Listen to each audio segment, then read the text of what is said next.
Subscribe करिए हमारे channel target UP TET CTET को और बेल आइकन को दबाइए।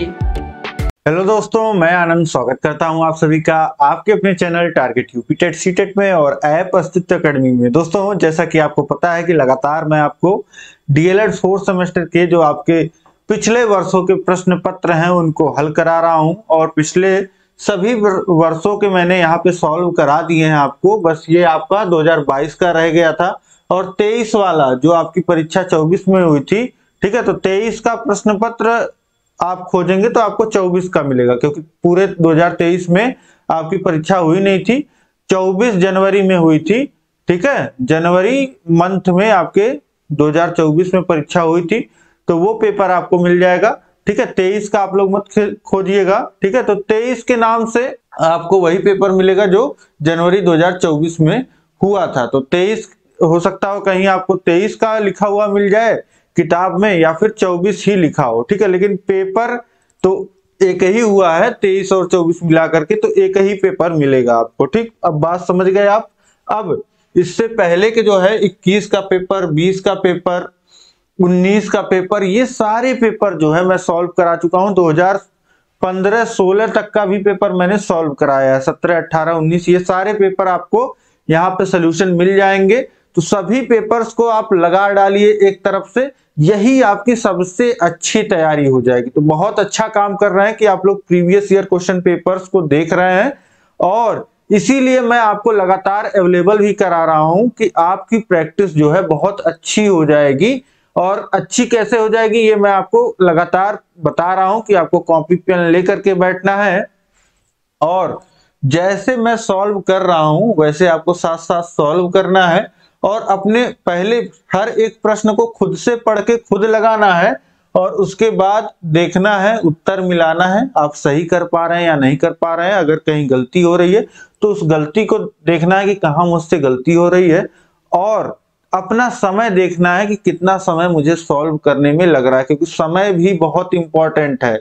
आपको देखिए, आना जितना इंपॉर्टेंट है उतना इंपॉर्टेंट है कि आप समय से जो है अपना प्रश्न पत्र हल कर लें। आते हुए अगर आपका छूट जाएगा तो अधिक कष्टकारी हो जाएगा। ठीक, इसीलिए प्रैक्टिस बहुत जरूरी है, आप लोग लगातार करते रहिए। इसी तरीके से देखिए, यहाँ चैनल पे आपको सभी विषय हम लोगों ने पढ़ाया है, रेनू मैम ने पढ़ाया है, तो आप लोग को लगातार जिम्मेदारी है। अब देखिए, हमने अपने एंड पे बहुत काम किया है, तो आपको काम करने की जरूरत है, आपको टाइम देने की जरूरत है, बैठने की जरूरत है, जिससे आप जो है अपने सभी विषयों की तैयारी कर पाए। देखिए, राजन सीरीज, पवन सीरीज भी मैंने पूरा सॉल्व करा दिया है और आपको पूरा चैप्टर वाइज पढ़ाया भी है। और अगर आप कहोगे तो इसके बाद मैं आपकी मास्टर क्लास ले लूंगा, एक ही क्लास में आपकी पूरी तैयारी हो जाएगी। पहले भी मैंने लिया है मास्टर क्लास, लेकिन इस माध्यम से डिजिटल बोर्ड पे नहीं लिया है। तो आप लोग अगर बोलेंगे कमेंट में तो मैं डेफिनेटली जो है पूरा प्रयास करूंगा कि इस माध्यम से आपको जो है मैं समझा पाऊं, जिससे आपका जो पूरा सिलेबस है वो तैयार हो जाए। और साथ ही साथ मैं आपके लिए मॉडल पेपर्स भी लेकर के आऊंगा, जिससे और प्रैक्टिस हो जाए, लगातार आपकी प्रैक्टिस हो जाए। आपको पता है कि प्रैक्टिस में आपको पता है कि practice makes a man perfect, तो वही आपको करना है। अब चलिए हम स्टार्ट करेंगे। देखिए, 5 बहुविकल्पी प्रश्नों के लिए तैयार हो जाइए। पहला बहुविकल्पी प्रश्न है हमारा, एक घटना की प्रायिकता 4/7 है, इसका प्रतिकूल संयोगानुपात है। अब देखिए, हमको दिया गया है एक घटना की प्रायिकता। ठीक, एक घटना के घटित होने की प्रायिकता हमको दिया गया है, और पूछ क्या रहा है, पूछ रहा है कि प्रतिकूल संयोगानुपात ज्ञात कीजिए। यानी कि अब समझिए, किसी भी घटना की जब आपको प्रायिकता दिया है तो इसका मतलब प्रायिकता कैसे निकलती है। ये प्रायिकता 4/7 दिया गया है, प्रायिकता कैसे निकलती है, देखिए, अनुकूल घटना बटे कुल घटनाएं। तो ये आप लिख लीजिए, अनुकूल घटनाएं बटे कुल घटनाएं, यहां से आपका आ गया ये 4/7। और आपको निकालना क्या है, आपको निकालना है प्रतिकूल संयोगानुपात। अब प्रतिकूल संयोगानुपात अगर आपको चाहिए तो आपको क्या निकालना होगा, क्या फॉर्मूला यहां पे लगाना होगा। देखिए यहां पे लिख देता हूं मैं आपके लिए, प्रतिकूल संयोगानुपात अगर आपको निकालना है, प्रतिकूल संयोगानुपात का मतलब हो जाता है कि जो प्रतिकूल घटनाएं हैं और बटे अनुकूल घटनाएं हैं, प्रतिकूल और बटे प्रतिकूल घटनाएं और बटे अनुकूल घटनाएं, ये कैसे निकलता है आपका, प्रतिकूल संयोगा अनुपात है। यह एक अनुपात है, किसका किसका अनुपात है, प्रतिकूल घटनाओं का और बटे अनुकूल घटनाओं का। अब देखिए यहां से आपको अनुकूल घटनाएं पता है 4 है और कुल घटनाएं आपको पता है 7 है, तो यहाँ पे प्रतिकूल घटनाएं कितनी हो जाएंगी, अनुकूल घटनाएं 4 हैं और कुल घटनाएं 7 हैं, तो कुल घटनाएं अगर यहाँ पे लिखा जाए, कुल घटनाएं बराबर होता है अनुकूल घटना और प्लस प्रतिकूल घटना। ठीक, तो अब यहाँ पे कुल घटना है 7, अनुकूल घटनाएं हैं आपकी 4 और प्रतिकूल घटनाएं कितनी हो जाएंगी, प्रतिकूल घटनाएं जो हो जाएंगी 7 - 4, यानी कि प्रतिकूल जो हो जाएगा आपका वह हो जाएगा 3। तो यहाँ पर प्रतिकूल घटनाएं लिख लीजिए 3 और अनुकूल घटनाएं जो हैं वह आपकी 4 है। ठीक, तो 3/4 इसी को लिख देते हैं 3:4, यानी कि प्रतिकूल संयोगानुपात जो हो जाएगा आपका वह 3:4 हो जाएगा। ऑप्शन ए में दिया गया है, तो ऑप्शन ए आपका बिल्कुल सही हो जाएगा यहाँ पे। ठीक है, तो बहुत ही आसानी से आपने कर लिया। आपको एक घटना की प्रायिकता दिया था यहाँ पे, तो प्रायिकता का फॉर्मूला आपको पता है यहाँ पे, अनुकूल घटनाएं बटे कुल घटनाएं, और यहां से आप लिख सकते हैं अनुकूल घटना का मान 4 है और कुल घटनाओं का मान 7 है। अब हमको जब निकालना है प्रतिकूल संयोगानुपात, तो ये निकालने के लिए प्रतिकूल संयोगानुपात का फॉर्मूला क्या होता है, खुद में बता रहा है कि प्रतिकूल का अनुपात। अब किससे अनुपात लेंगे, प्रतिकूल का अनुपात होगा अनुकूल घटनाओं से, तो ये फॉर्मूला हो गया आपका 3/4। यहां से वैल्यू हमको पता है, प्रतिकूल का मान कितना है 3 और अनुकूल का मान कितना है 4, तो 3/4 इसको लिख देंगे 3:4, ये आपका उत्तर हो जाएगा। अब इसके बाद हम लोग देखेंगे प्रसंख्या 2। प्रसंख्या 2 है 1 - sin² a × 1 + tan² a का मान निम्न के बराबर है, किसके बराबर है। तो अब इसको सॉल्व करिए। देखिए हमारे पास 2 सर्वसमीकाएं ट्रिग्नोमेट्री में बहुत ही मेन, हम तुरंत ही पढ़ते हैं, 2 नहीं 3 पढ़ते हैं, लेकिन यहाँ 2 का यूज है। देखिए sin² a + cos² a ये हमेशा बराबर होता है 1 के, और 1 + tan² a ये बराबर होता है sec² a के। ये हम पढ़ते हैं ट्रिग्नोमेट्री में। ठीक है, a के किसी भी मान के लिए ये बराबर होते हैं दोनों पक्ष, यहां और यहां। ठीक, तो अब देखिए sin² a को उधर भेज दीजिए, तो क्या हो जाएगा, cos² a बराबर 1 - sin² a। यहाँ पे क्या लिखा हुआ है 1 - sin² a, तो इसके जगह हम क्या लिख सकते हैं cos² a, इस सर्वसमीका से। ठीक, अब इसके बाद देखिए 1 + tan² a दिया है, तो हम क्या लिख सकते हैं 1 + tan² a बराबर होता है sec² a के, तो यहाँ पे लिखा आ जाएगा sec² a। अब देखिए cos² a, अब हमको पता है कि sec² a, sec क्या होता है, sec होता है, sec a होता है 1/cos a, तो sec² a क्या हो जाएगा 1/cos² a। अब देखिए अंश में cos² a है और यहाँ पे हर में है, गुणे में है, तो दोनों आपस में कट जाएंगे, मान आ गया 1 वैल्यू आ गई, लेकिन 1 यहाँ ऑप्शंस में दिया नहीं गया है।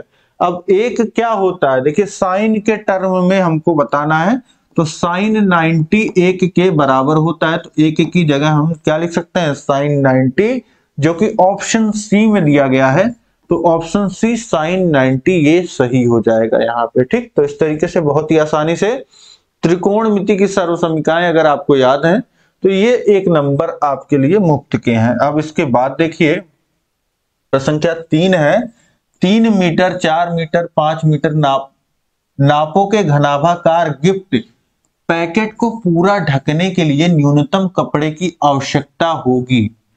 अब समझिए कि कोई डब्बा जब आप पैक कराते हैं, गिफ्ट पैक कराते हैं, तो उस पे जो आप कपड़ा लगाएं या पन्नी लगाएं, जो भी लगाएं, ठीक है, उसका माप कैसे होता है? उसका माप देखिए, जो डिब्बा है, डिब्बे के चारों ओर वो पैक होना है, कम से कम चारों तरफ लिपटना है।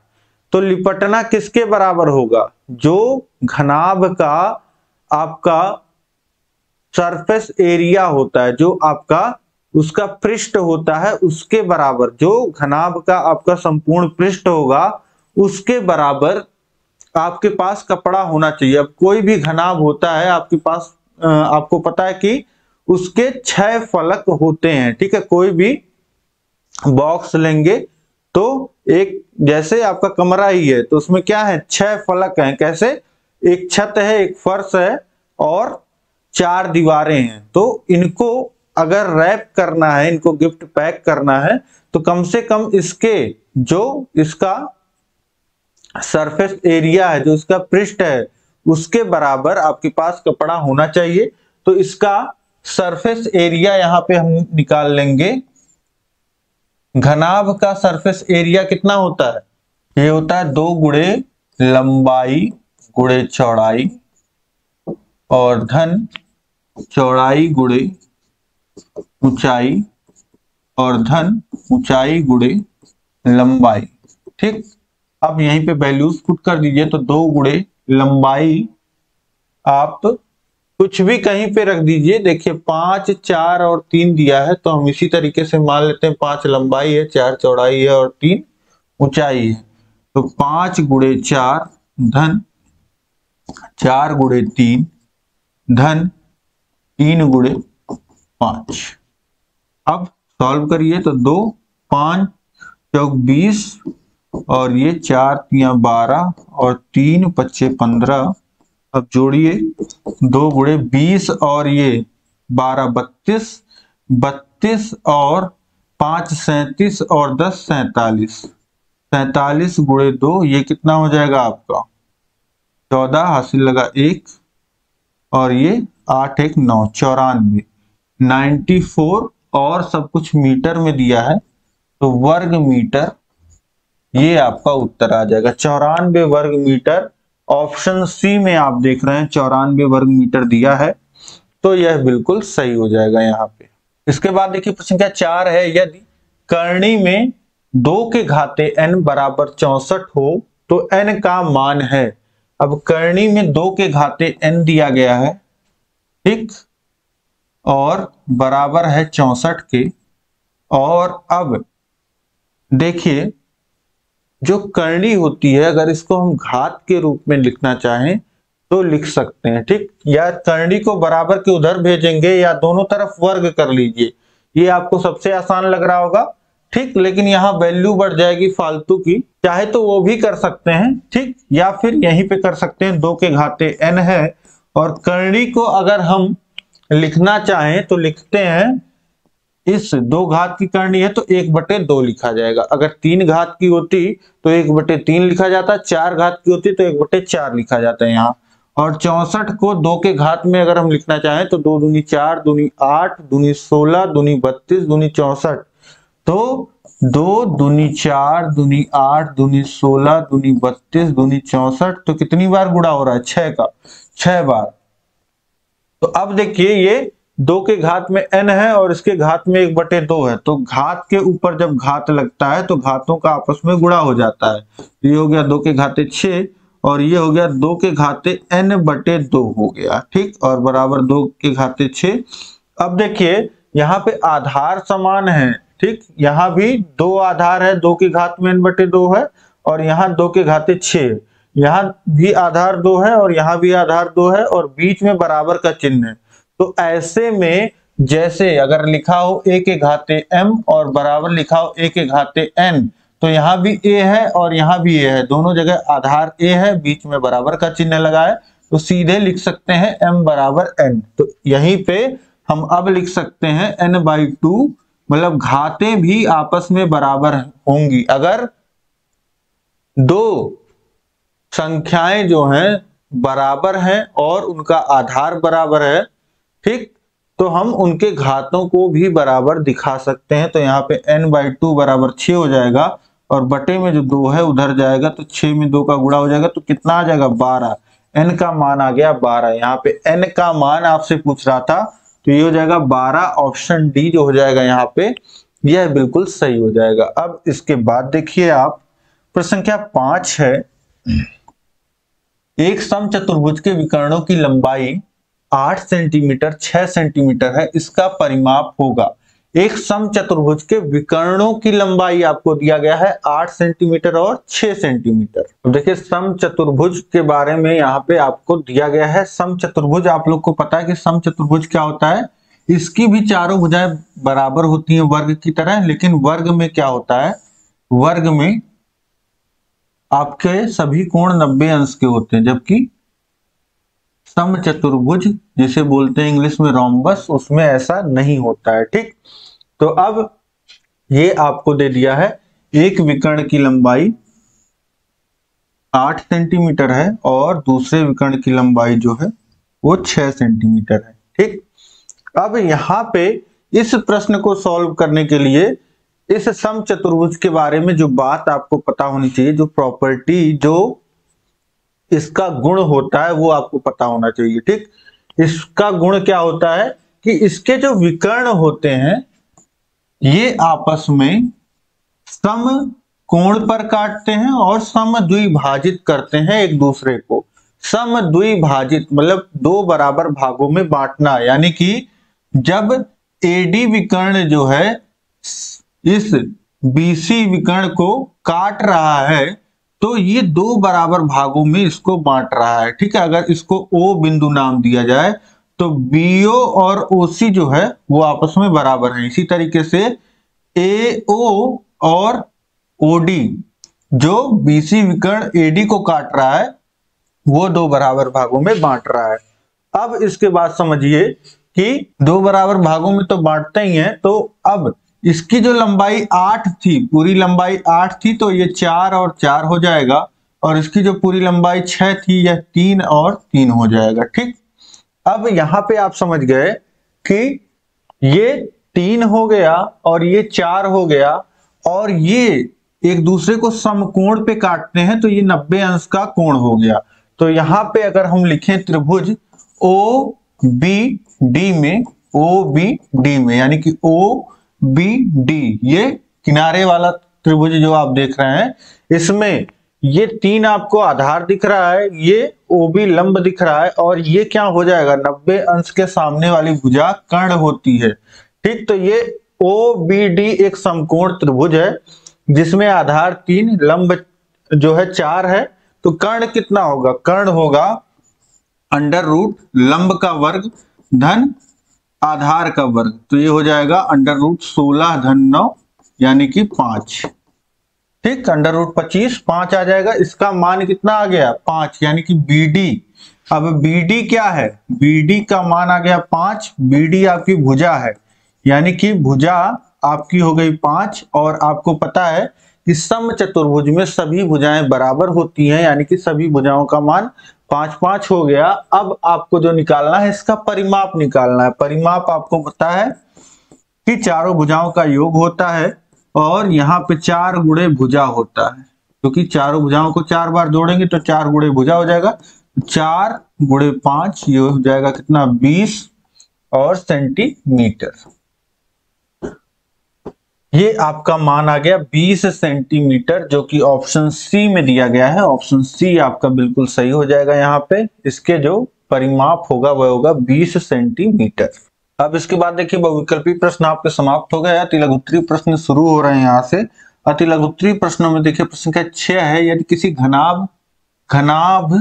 घनाकार गड्ढे का आयतन 13.824 घन मीटर हो तो इस गड्ढे की गहराई ज्ञात कीजिए। अब घनाकार है तो आपको पता है कि लंबाई, चौड़ाई और ऊंचाई तीनों बराबर होती हैं, और यहाँ पे गड्ढा है तो इसकी गहराई, ऊंचाई नहीं होगी गहराई होगी। अब आयतन आपको दिया गया है तो यहाँ पे आयतन का कैसे निकलेगा, आयतन निकलेगा गड्ढे की जो लंबाई होगी गुणे चौड़ाई होगी, और गड्ढे की जो ऊंचाई की जगह आप यहाँ पे गहराई लिख सकते हैं, ठीक है। और सब बराबर ही होगा, क्यों, क्योंकि यह घनाभ है। अगर लंबाई a होगी तो चौड़ाई भी a होगी और गहराई भी a होगी। और आयतन आपको दिया गया है 13.824 और a क्यूब, a का 3 बार गुणा a क्यूब और बराबर हो गया 13.824। अब यहां से मान निकाल लीजिए a का, कैसे निकलेगा, दोनों तरफ क्यूब रूट, क्यूब उधर जाएगा इधर क्यूब रूट हो जाएगा, तो 13.824। अब इसका क्यूब रूट कैसे निकलेगा, इसका क्यूब रूट निकालने के लिए आप करेंगे यहाँ पे ऊपर नीचे 1000 से गुणा कर देंगे, ठीक। ऊपर गुणा करेंगे तो 1000 से 3 स्थान दशमलव खिसक जाएगा, ये हो जाएगा 13,824 और नीचे हो जाएगा 1000, ठीक। अब इसके बाद 1000 का क्यूब रूट लेंगे तो 10 आ जाएगा, और इसका 13,824 का आप निकालेंगे तो ये 24 आ जाएगा, और 10 से 24 में भाग करेंगे तो 2.4 और मीटर, ये आपका उत्तर हो जाएगा। ये कितना आ गया आपका, घनाकार गड्ढे की जो गहराई हो जाएगी वह कितनी हो जाएगी, 2.4 मीटर, ठीक है। तो इस तरीके से बहुत ही आसानी से आप यहाँ पे निकाल सकते हैं। अब इसके बाद देखिए अगला प्रश्न है प्रश्न संख्या 7। दो सिक्के एक साथ उछाले जाते हैं, ऊपर शीर्ष ना आने की संभावना प्रतिशत ज्ञात कीजिए। ऊपर शीर्ष ना आने की संभावना प्रतिशत पूछ रहा है। अब देखिए दो सिक्के जब उछाले जाते हैं तो पहले पे हेड टेल में से कुछ भी आ सकता है और दूसरे पे भी हेड टेल में से कुछ भी आ सकता है। और जब दो सिक्के एक साथ फेंके गए तो मान लेते हैं पहले पे हेड आया दूसरे पे टेल आया, ये हो सकता है, या फिर ये हो सकता है कि पहले पे टेल आ जाए दूसरे पे हेड आ जाए, या फिर ये हो सकता है कि दोनों पे हेड आ जाए या फिर दोनों पे टेल आ जाए, ये हो सकता है। ये 4 घटनाएं घटित हो सकती हैं, इसके अलावा कोई और घटना नहीं घटित होती है। अब बोला कि ऊपर शीर्ष ना आने की संभावना प्रतिशत ज्ञात कीजिए।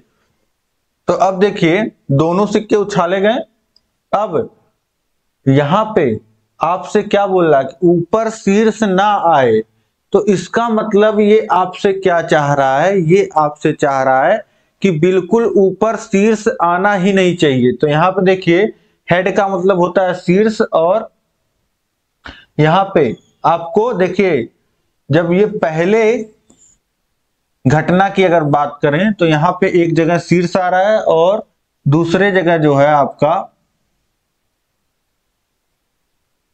शीर्ष नहीं आ रहा है। और ये यहां पे बात करें तो यहां भी एक जगह शीर्ष आ रहा है और यहां की बात करें तो यहां दोनों जगह शीर्ष आ रहा है। लेकिन यहां एक ऐसी घटना है जहां शीर्ष बिल्कुल नहीं आ रहा है, ठीक है। तो ये हम कह सकते हैं कि 4 घटना में से एक घटना ऐसी है जहां पे हमारे चाहा हुआ रिजल्ट मिल रहा है कि ऊपर शीर्ष नहीं आ रहा है।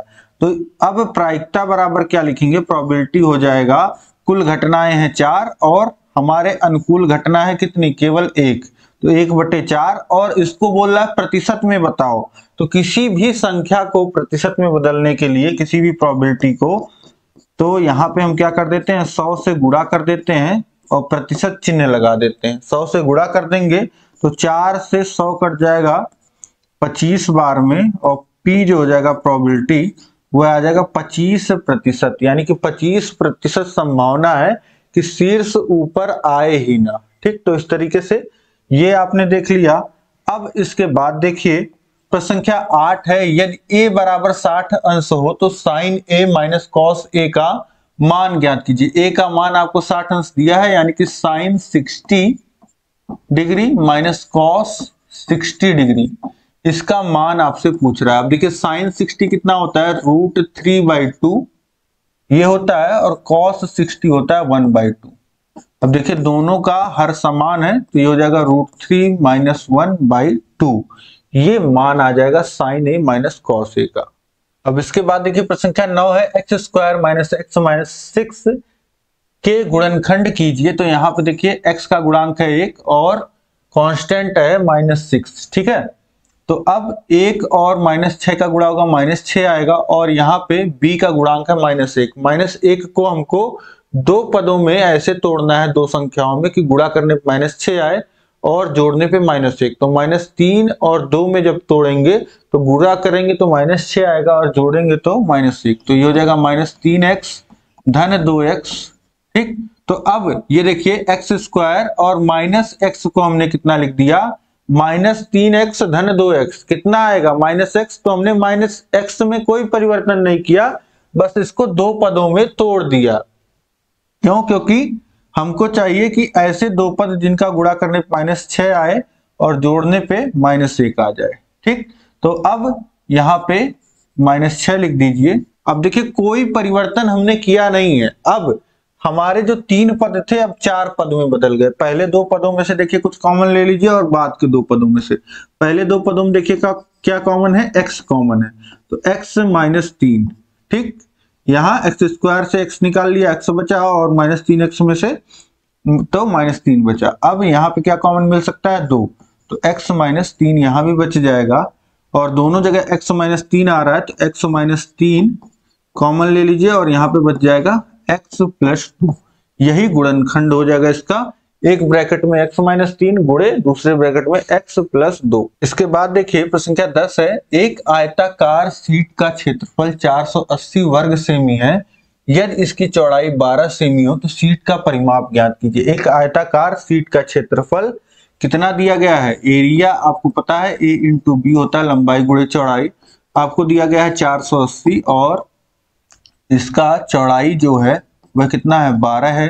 तो लंबाई कितना हो जाएगा, 480 बटे 12, 12 चौक 48 और 0 40, यानी कि इसका जो लंबाई आ गया वो कितना आ गया, 40 सेंटीमीटर। अब शीट का परिमाप ज्ञात करना है। परिमाप क्या होता है, आयत में 2 गुणे लंबाई धन चौड़ाई, ठीक, ब्रैकेट में।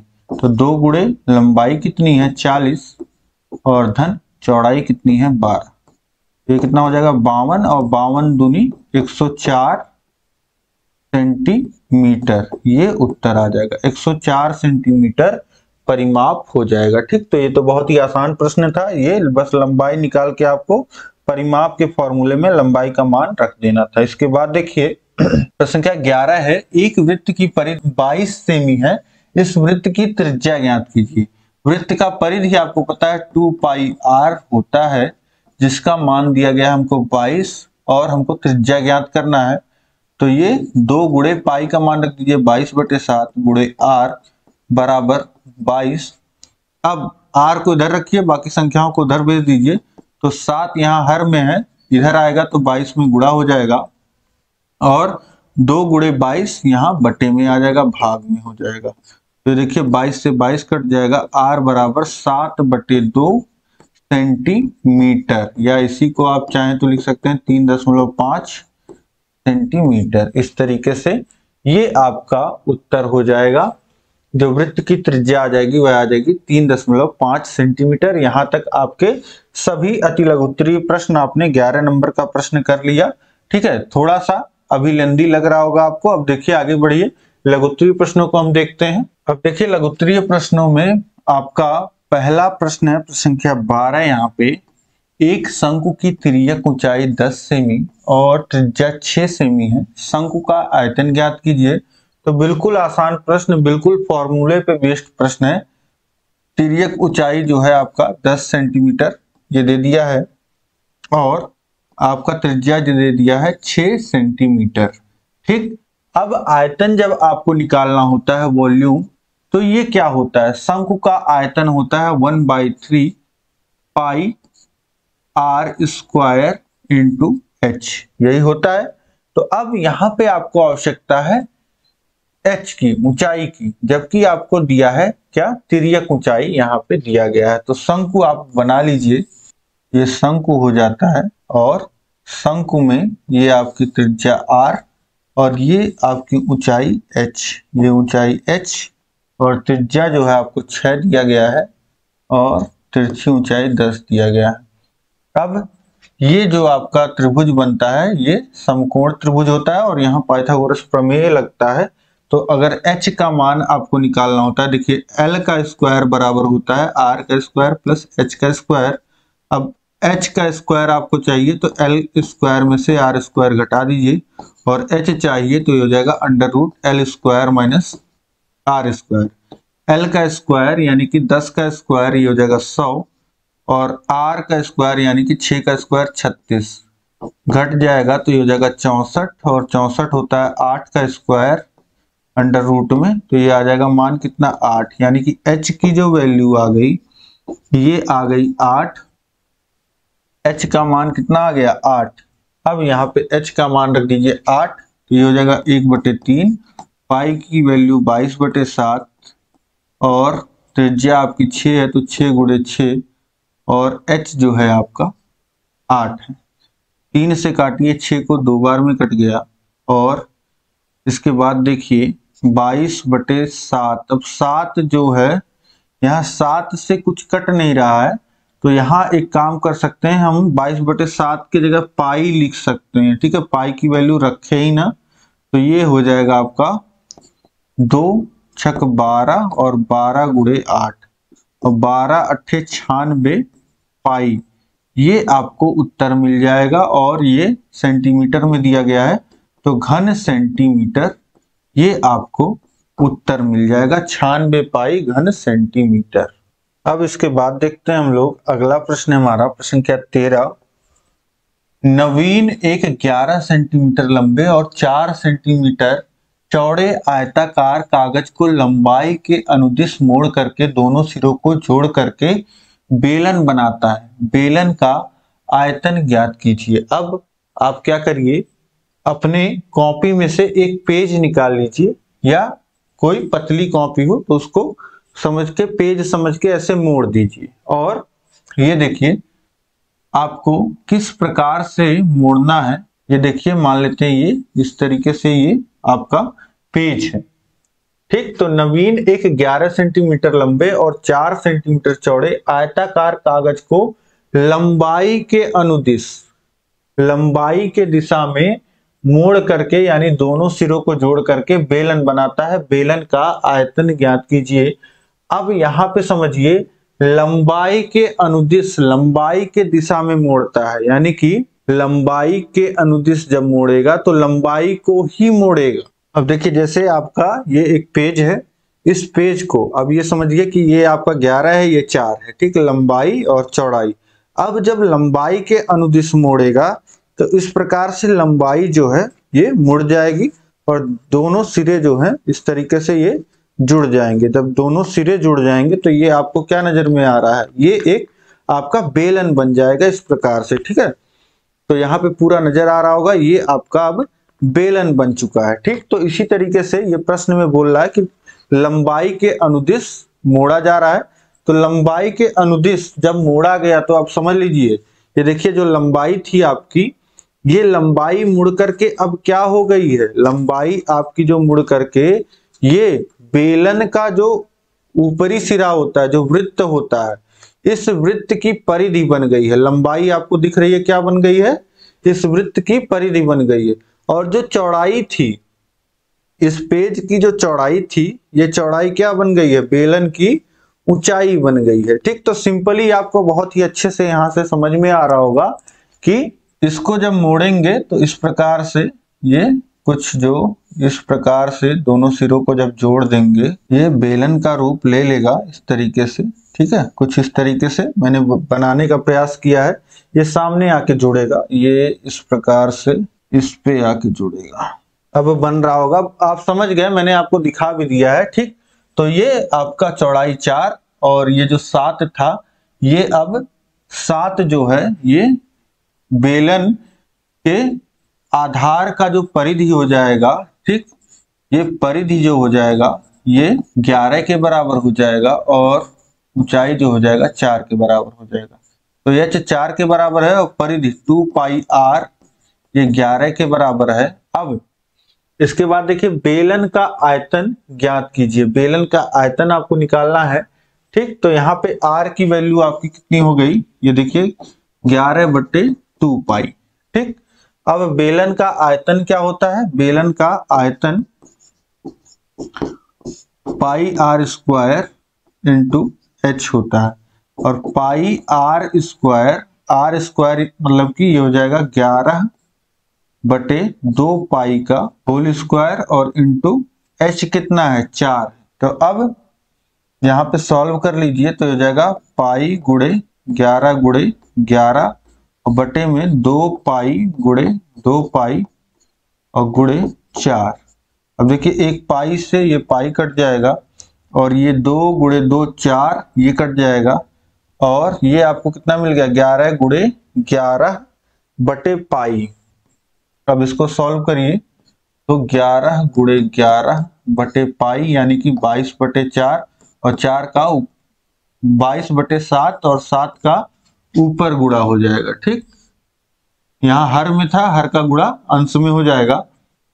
अब देखिए 11 दूनी 22 और ये देखिए 11 7 77/2 और यहाँ पे कितना आ जाएगा?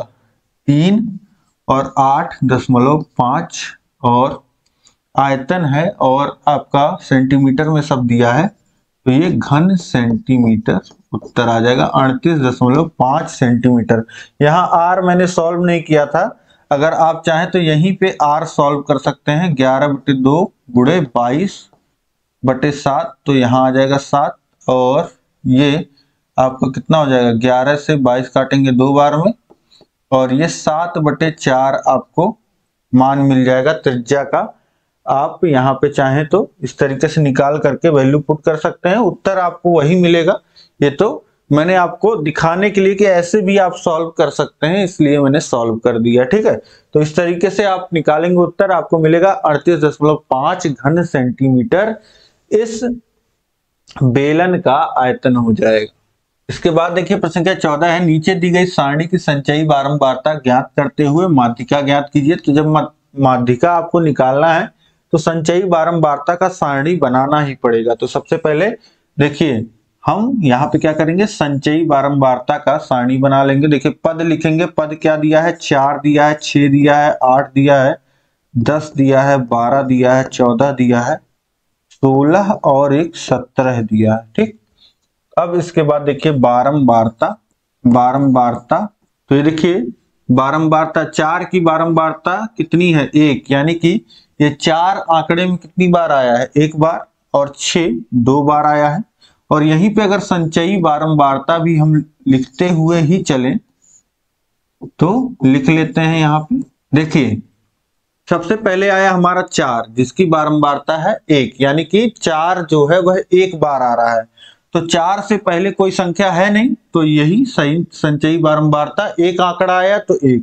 अब 6 जो है वह 2 बार आ रहा है और एक संख्या पहले आ चुकी है आंकड़े में और 2 संख्याएं 6 की और आ रही हैं, तो 1 धन 2 ये हो जाएगा 3। अब 8 का 7 बारंबारता है तो बारंबारता हमने 7 लिख दिया और 8 की 7 संख्याएं आ रही हैं और 3 संख्याएं जो हैं वो पहले से हैं, तो ये हो जाएगा 3 धन 7 10 और 10 का देखिए 9 है और 9 आया तो 10 संख्याएं पहले से थी, ये 19 हो जाएगा और 12 देखिए 11 है तो 19 और 11 ये 30 हो जाएगा और 14 18 बार आ रहा है तो ये 48 हो जाएगा और 16 5 बार आ रहा है तो ये कितना हो जाएगा? 53 हो जाएगा और 17 4 बार आ रहा है तो ये 57 हो जाएगा। यानी कि बारंबारता भी आप जोड़ोगे तो 57 ही आपको मिलेगा, क्योंकि कुल 57 आंकड़े जो हैं आपको दिए गए हैं। ये सब संख्याएं रिपीट भी हुई हैं, कुल 57 आंकड़े आपके हुए और संचयी बारंबारता का लास्ट में जो हो जाएगा 57 ये भी हो जाएगा। अब माध्यिका जब आपको निकालना है, माध्यिका निकालने से पहले देखिए n जो दिए गए आंकड़ों की संख्या है वह कितनी है? 57 है। 57 आंकड़े हैं तो n का मान कितना होगा? 57, जो कि एक विषम संख्या है। तो माध्यिका का 2 फॉर्मूला होता है, आपको पता है। जब n की वैल्यू विषम होती है तो अलग फॉर्मूला, सम होती है तो अलग फॉर्मूला। तो यहाँ पे जब विषम है तो माध्यिका बराबर लिखा जाता है। माध्यिका का फॉर्मूला होता है n/1/2 वें पद का मान। ठीक, तो n का मान है 57, तो 57 + 1/2 वें पद का मान, तो ये कितना आ जाएगा 57 × 1 58/2, यानी कि ये कितना हो जाएगा 29वें पद का मान। अब 29वें पद का मान है कहाँ, 29वां पद है कहाँ, यही सबसे बड़ी चीज है, इसीलिए हमको संचयी बारंबारता सारणी बनानी पड़ती है। देखिए यहां तक आया 1 पद, यहां तक आया 3 पद, यहां तक आया 10 पद, यहां तक आया 19 पद।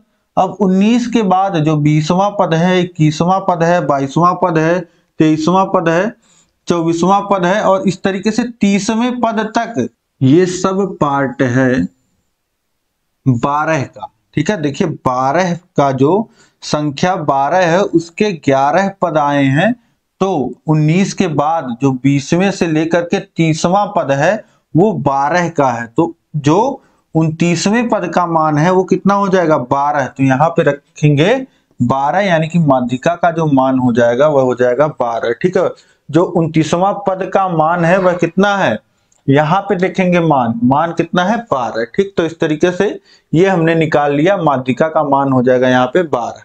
अब इसके बाद देखिए प्रश्न संख्या 15 है, वह छोटी से छोटी प्राकृतिक संख्या ज्ञात कीजिए जिससे 1,94,499 में घटाने पर भागफल पूर्ण वर्ग हो जाए।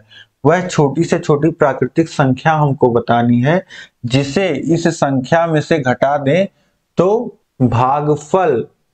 भागफल नहीं, ये शेषफल होगा। घटाने पे हमको क्या मिलता है, शेषफल मिलता है। ठीक, तो ये शेषफल जो हो वो पूर्ण वर्ग हो जाए। ठीक, तो अब हम पूर्ण वर्ग कोई संख्या है ये कैसे चेक करते हैं, पूर्ण वर्ग किसी संख्या का कैसे निकालते हैं, तो अब यहाँ पे अगर हम इस संख्या का निकालें पूर्ण वर्ग, तो अगर ये पूर्ण वर्ग संख्या होगी तो वो हमको संख्या मिल जाएगी जिसका ये पूर्ण वर्ग होगी।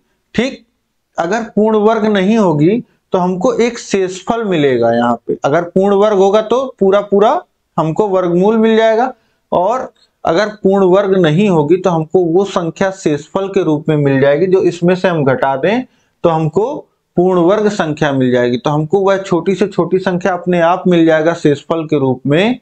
जब हम इसका पूर्ण जो वर्गमूल निकालेंगे तो हमको शेषफल के रूप में वह संख्या खुद ही मिल जाएगी, जो छोटी से छोटी संख्या होगी, घटाने पर यह संख्या पूर्ण वर्ग बन जाए। अब देखिए प्रोसेस, देखिए बातों से अधिक आपको प्रोसेस से समझ में आएगा यहाँ पे। ठीक है, तो यहाँ पे संख्या हमारी क्या है 1,94,499। अब यहाँ पे हमको क्या करना होता है, जब हम वर्गमूल निकालते हैं तो ऐसे दो लाइन खींच दीजिए, एक संख्या के बाईं तरफ, एक संख्या के ऊपर। अब संख्या का पेयरिंग करते हैं, जोड़ा बनाते हैं। जोड़ा कहां से बनाते हैं, दाहिने ओर से बाएं तरफ बनाते हुए आते हैं। तो एक जोड़ा ये हुआ, एक जोड़ा ये हुआ, एक जोड़ा ये हुआ। अब पहला जोड़े में भाग देते हैं, किस संख्या से भाग देंगे, हम उस संख्या से भाग देते हैं जो इस संख्या पहले जोड़े से के बराबर हो, जिस संख्या का वर्ग पहले जोड़े के बराबर या उससे छोटा। तो हम देखिए 5 से वर्ग करेंगे तो 5 से भाग देंगे तो 5 × 5 = 25, तो ज्यादा हो जाएगा। 4 से करेंगे तो 4 × 4 = 16, 4 बार गया और ये 4 यहाँ जुड़ जाएगा। अब देखिए 19 में से 16 घटा देंगे, बचेगा 3, और 4 और 4 जोड़ देंगे 8, और यहाँ इकाई का स्थान खाली रखते हैं। अब देखिए यहाँ पे कम से कम ये संख्या 81 बनेगी, और यहाँ पे 1 2 3 4 5 6 7 8 9 में से कुछ भी लिख सकते हैं। अब तो ये संख्या बड़ी हो गई, ये छोटी हो गई, तो अगला पेयर उतरेगा, पूरा उतरता है यहाँ पे, ये ध्यान रखिएगा। तो ये संख्या बन गई 344। अब हमको यहाँ पे वो संख्या लिखनी है जो जितनी बार यहाँ पे भाग जा सके। अगर 1 लिखेंगे तो 1 बार भाग ले जाएंगे, 2 लिखेंगे तो 2 बार, 3 लिखेंगे तो 3 बार। अब देखिए 4 8, ये देखिए 8 × 4 = 32 होता है, तो 4 बार चले जाना चाहिए, तो 4 बार ले जाते हैं। देखिए 4 × 4 = 16 के 6 हासिल लगा 1, 4 8 32 1 33, तो बिल्कुल ये चला गया। अब फिर 4 बार गया है तो यहाँ 4 जुड़ जाएगा, ये हो जाएगा 88। अब यहाँ घटा दीजिए, 14 में से 6 घटेगा तो ये बच जाएगा कितना, 8, और यहाँ पे 3 में से 3 घटा 0 और ये 0, ठीक। तो यहाँ पे कितना बच जाएगा, 8।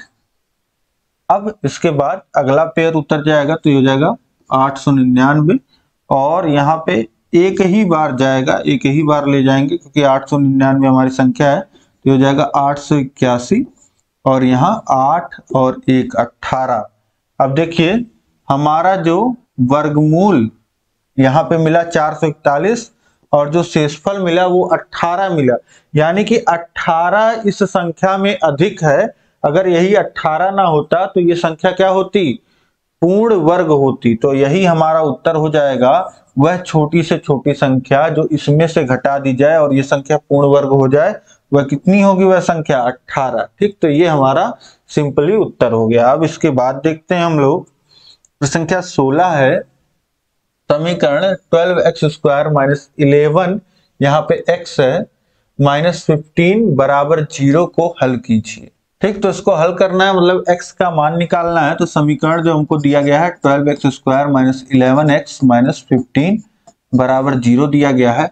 अब 12 का गुणा आप अगर करेंगे 15 में तो आपको कितना मिल जाएगा, आपको 12 15 मिल जाएगा 180, ठीक। माइनस 180 क्योंकि यहाँ माइनस 15 है, तो माइनस 180 गुणा करने पे आना चाहिए माइनस 180, और हमारा जो पद है b है माइनस 11 है, तो इसको ऐसे दो पदों में तोड़ना है जिसको गुणा करने पे माइनस 180 आए और जोड़ने पे माइनस 11 आ जाए, ठीक।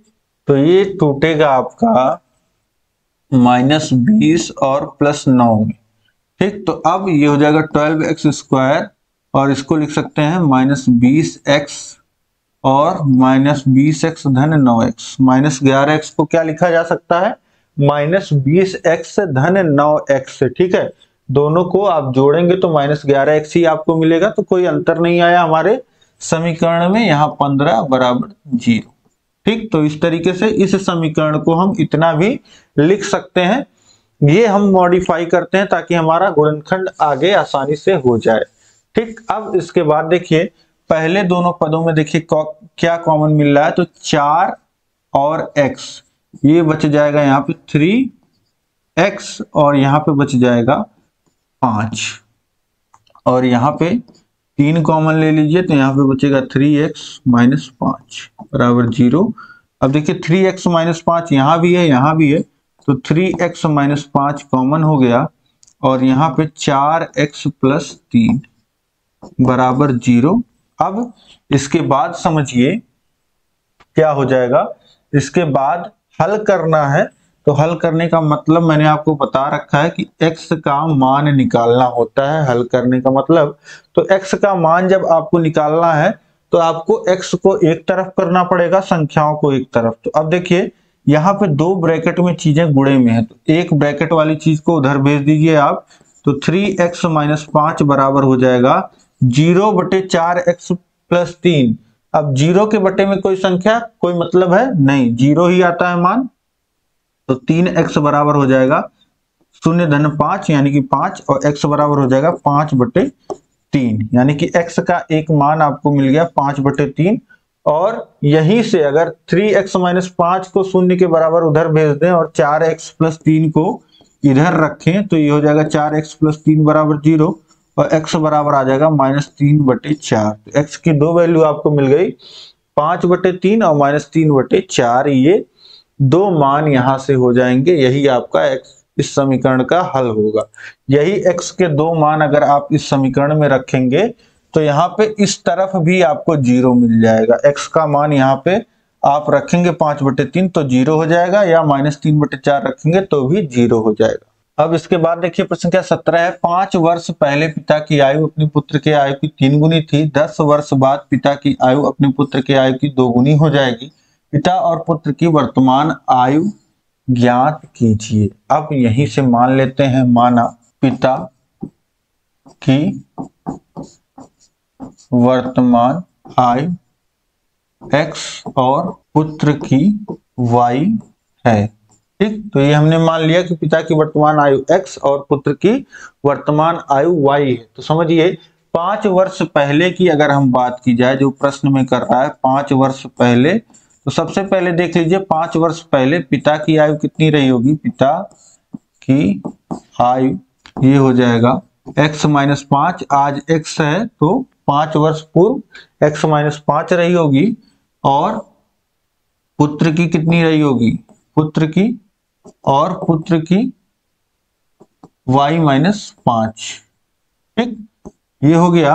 अब क्या बोल रहा है, 5 वर्ष पहले पिता की आयु अपने पुत्र के आयु की 3 गुनी थी, यानी कि x माइनस 5 जो था वो 3 गुना था y माइनस 5 के। तो y माइनस 5 का 3 गुना आप कर दीजिए, यानी 3 से गुणा कर दीजिए, और ये बराबर था x माइनस 5 के। तो इसको थोड़ा सा सरल कर लीजिए, तो x माइनस 5 बराबर हो जाएगा 3y माइनस 15, और इधर ले आइए तो ये हो जाएगा x माइनस 3y और माइनस 5 धन 15 बराबर 0। तो लिख सकते हैं x माइनस 3y धन 10 बराबर 0। ये हमको मिल गया पहला समीकरण। और देखिए इसके बाद क्या बोल रहा है कि 10 वर्ष बाद पिता की आयु अपने पुत्र के आयु की 2 गुनी हो जाएगी। तो 10 वर्ष बाद की अगर बात करें, 10 वर्ष बाद पिता की आयु आज x है, तो 10 वर्ष बाद कितनी हो जाएगी, x धन 10 वर्ष, और पुत्र की आज y है। ठीक, तो पुत्र का हो जाएगा y प्लस 10। अब बोल रहा है कि 2 गुनी हो जाएगी 10 वर्ष बाद, यानी कि x धन 10 का जो मान है वो 2 गुना है y धन 10 की। ठीक, यही कह रहा है प्रश्न में। तो अब सॉल्व कर लीजिए, x धन 10 बराबर 2y धन 20। अब इधर ले आइए तो ये हो जाएगा x माइनस 2y और धन 10 माइनस 20 माइनस 10 बराबर 0। ये हो गया, ये आपका दूसरा समीकरण हो गया। यहाँ पे आप क्या कर सकते हैं, समीकरण एक में देखिए x का कोफिशिएंट 1 है, और यहाँ भी समीकरण 2 में भी x का कोफिशिएंट 1 है, दोनों जगह धन 1 है। तो समीकरण 1 में से समीकरण 2 को घटा दीजिए, समीकरण 1 माइनस समीकरण 2 कर लीजिए, तो ये हो जाएगा x माइनस 3y धन 10 बराबर 0, और x माइनस 2y माइनस 10 बराबर 0। तो अब देखिए घटाएंगे तो ये प्लस x माइनस x हो जाएगा, ये प्लस y जो है माइनस 2y जो है ये प्लस 2y हो जाएगा, और ये माइनस 10 प्लस 10 हो जाएगा, और बराबर 0 के है। अब देखिए x और माइनस x 0, और माइनस y और 10 10 20 हो जाएगा बराबर 0, और y बराबर हो जाएगा 20। y उधर चला जाएगा और इधर धन 20 है, y का मान कितना आ गया 20, यानी कि पुत्र की जो वर्तमान आयु है वह 20 वर्ष है। अब पिता की वर्तमान आयु निकाल लीजिए, वैल्यू रख दीजिए किसी एक समीकरण में, पहले में ही रख दीजिए, यहीं पे लिखिएगा y का मान समीकरण 1 में रखने। तो ये कितना हो जाएगा, x माइनस 3 गुणे 20 धन 10 बराबर 0 है। तो हो जाएगा x, और ये 3 गुना करेंगे तो 60 हो जाएगा, और 10 बराबर 0, x बराबर कितना आ जाएगा, ये माइनस 50 हो जाएगा, इधर जाएगा धन 50, यानी कि पिता की जो वर्तमान आयु है 50 वर्ष है। ठीक, तो पिता की वर्तमान आयु हमने निकाल दिया 50 वर्ष और पुत्र की 20 वर्ष। अब ये आपने सही निकाला है या नहीं, ये तो आपको पूरा उत्तर आपने कर दिया। अगर आप चेक करना चाहते हैं अपने आप को कि मैंने सही किया है या नहीं किया है, तो आप क्या कर सकते हैं, जो प्रश्न में कंडीशन दिया गया है 5 वर्ष पहले पुत्र की कितनी रही होगी 15 और इनकी 45, तो 3 गुनी थी 45, 15 का 3 गुना होता है, और 10 वर्ष बाद 30 हो जाएगा और 60 हो जाएगा, 2 गुना हो जाएगा पिता का आयु। तो इस तरीके से आपने सही निकाला है। ठीक, ये हो गया प्रश्न संख्या 17 का हल आपका। अब इसके बाद देखिए प्रश्न संख्या 18 है आपका, पार्श्व में O वृत्त का केंद्र है ABCD एक चक्रीय चतुर्भुज है, कोण ADC 140 अंश है, ADC 140, तो कोण BAC AC, ये वाला कोण आपको बताना है। ठीक, तो यहाँ पे बहुत ही आसान है। देखिए, चक्रीय चतुर्भुज में जो सम्मुख कोणों का योग होता है वो कितना होता है, 180 अंश होता है। तो ये जो कोण B है आपका, ये कितना हो जाएगा, 40 अंश। ठीक, और ये देखिए AOB आपका व्यास है, यानी कि AB जो आपकी जीवा है, ये इस वृत्त को 2 बराबर भागों में बांट रही है। यानी कि ये जो कोण यहाँ पे बन रहा है, ये अर्धवृत्त में बना हुआ कोण है, तो ये 90 अंश का कोण हो जाएगा। और ये 40 अंश का है, तो 130 हो गया, 90 और 40। और त्रिभुज ACB में त्रिभुज ABC लिख दीजिए चाहे, तो ये 90 अंश का है, ये 40 अंश का है, दोनों का योग कितना हुआ, 130 अंश। और तीनों अंतः कोणों का योग कितना होता है, 180 अंश। तो 130 अंश घट जाएगा, तो बचेगा कितना, 50 अंश। यानी कि इस कोण का जो मान हो गया, कोण BAC, ये आ जाएगा 50 अंश। बस अब ये सारी चीजें आपको बस यहाँ पे लिख देना है। पहले दोनों सम्मुख कोणों का योग, तो वो कोण आपको मिल जाएगा 40 अंश का, और यहां से फिर तीनों त्रिभुज में तीनों अंतः कोणों का योग कर लेंगे, तो आपको ये कोण 50 अंश का मिल जाएगा। यही आपको करना था। तो ये तो आप, अगर आपको सभी प्रॉपर्टीज पता है वृत्त की, चक्रीय चतुर्भुज की, तो ये आप देखते ही समझ सकते हैं, सॉल्व कर सकते हैं। ठीक, तो इस प्रकार से ये प्रश्न भी आपको बहुत अच्छे से समझ में आ गया होगा। अब ये पूरे 18 प्रश्न यहाँ पे आपने पूरा पेपर जो है सॉल्व कर लिया। यह पेपर आपको कैसा लगा, टफ लगा, इजी लगा, ये आप अपने स्कोर से ही जान सकते हैं। स्कोर आप अपना कमेंट करके बताइए, कितने नंबर आपके सही हुए इस पेपर में और कितना टाइम आपको सॉल्व करते हुए लगा। ठीक है, देखिए यहाँ पे मैं पूरा समझाते हुए आपको सॉल्व करता हूं तो टाइम थोड़ा ज्यादा लगता है, और इसी स्पीड से अगर आप करेंगे तो आप कम समय में कर ले जाएंगे। ठीक है, तो इस तरीके से उम्मीद है कि आपको, देखिए मैं एक एक प्रश्न पूरा एक्सप्लेन करता हूं, कहीं मैं कमी नहीं छोड़ना चाहता हूं कि आपको किसी भी बच्चे को समझ ना आए। ठीक है, तो मैं हर स्तर पे बिल्कुल 0 लेवल से आपको पढ़ाता हूं। तो इस तरीके से आप सभी को पूरा समझ में आ रहा होगा। आप कमेंट करके बताइए कि आपको ये क्लास कैसी लगी। इस क्लास को लाइक कर दीजिए, अपने सभी दोस्तों में शेयर कर दीजिए, ताकि सभी आपके मित्र जो हैं इसी तरीके से प्रैक्टिस कर पाए, बहुत अच्छे से उनके बहुत अच्छे नंबर आए। ठीक है, तो बहुत ही सभी जितने भी आपके खास मित्र हैं सभी में आप शेयर करिएगा, सभी ग्रुपों में शेयर करिएगा। और चैनल पे नए हैं तो चैनल को सब्सक्राइब कर लीजिए, उसके बगल है बेल आइकन, उस पर ऑल सेलेक्ट कर लीजिएगा। इसी तरीके से सभी विषय पढ़ाए गए हैं, सभी विषयों का लिंक नीचे डिस्क्रिप्शन में दिया गया है। मैथ की और क्लासेस अगर आपको लेनी है तो नीचे डिस्क्रिप्शन में लिंक दिया गया है सभी विषयों के प्लेलिस्ट का। मैथ के सामने के लिंक को आप क्लिक करेंगे तो मैथ का प्लेलिस्ट आपको देखने को मिल जाएगा। उसमें सभी क्लासेस लगी हुई हैं, राजन सीरीज का सोल्यूशन लगा हुआ है, पवन सीरीज का सोल्यूशन लगा हुआ है, प्रीवियस ईयर क्वेश्चन पेपर्स के क्लासेस लगे हुए हैं। तो ये सब कुछ आपको देखने को मिल जाएगा हमारे चैनल पे। और अगर आप चाहते हैं कम समय में बेहतर ढंग से तैयारी करना, तो इसके लिए आपको डाउनलोड करना है हमारा ऐप का नाम है अस्तित्व अकेडमी। सीधे प्ले स्टोर से डाउनलोड कर लीजिए या नीचे डिस्क्रिप्शन में लिंक दिया गया है, वहां से डाउनलोड कर लीजिए। अब इसी तरीके से लगातार आप पढ़ते रहिए, अपनी तैयारी को बेहतर बनाते रहिए। मिलते हैं नेक्स्ट क्लास में। जय हिंद, जय भारत।